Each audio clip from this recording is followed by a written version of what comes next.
Divorce Basics, How the Divorce Filing and Litigation Process Works, Part 2. Hello, I'm Ed Hecht, and I'm a Georgia divorce and child custody attorney. I'm also a divorced single father of 2 children. I personally know what it's like to deal with these kinds of family law issues, and I am passionate about helping others get through them as well. This video is part 2 of a 2-part series titled The Basics of Divorce, How the Filing and Litigation Process Works. In this video, I'll discuss what happens if the parties are unable to reach agreement on all issues among themselves. As I explained in part 1, at times during the course of a family law case, agreements may not be able to be reached by the parties without the intervention of the courts. This will mean different things depending on which court system your petition is filed in.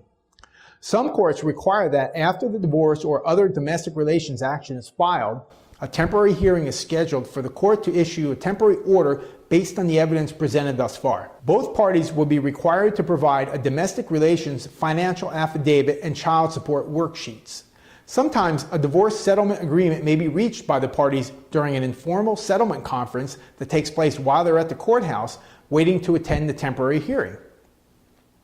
Fulton County is unique in that all domestic relations actions, whether it's the initial divorce, a modification of child support, a modification of custody, or a contempt action, must go through a series of status conferences where you sit down around a table in one of the court's conference rooms with the other party, the attorneys, and an appointed judicial officer to discuss where the case stands at various intervals in time. You and your attorney may choose to meet the requirements established by the court to allow the status conferences to be waived.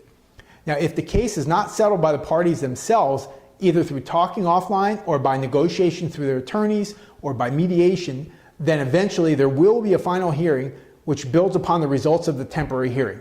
At the temporary hearing, the court typically makes interim decisions rather quickly in areas such as spousal support, child support, property, custody, and visitation, since the court seeks to help the parties get out of that limbo stage that they're in and at least get some short-term resolution to the case. In the months that follow, if the case isn't resolved by one of the methods I mentioned above, there will eventually be a final hearing that will deal with the issues addressed at the temporary hearing, as well as bigger issues such as division of retirement assets, debts, the home, and more.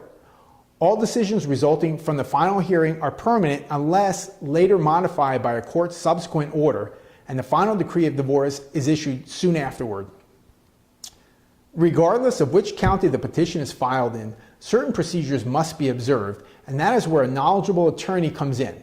That attorney will help you navigate Georgia's family court procedures, which can be confusing and intimidating at times, prepare for and attend the status conferences with you, and help you work toward achieving the outcome that you are seeking. I deal with this and other kinds of family law issues all the time in my practice, so call me at the number you see on your screen and we'll talk about your questions. Thanks for watching. I'm always happy to speak with you, and please click like or share if you're seeing this video on Facebook or YouTube so that others will see this important information too.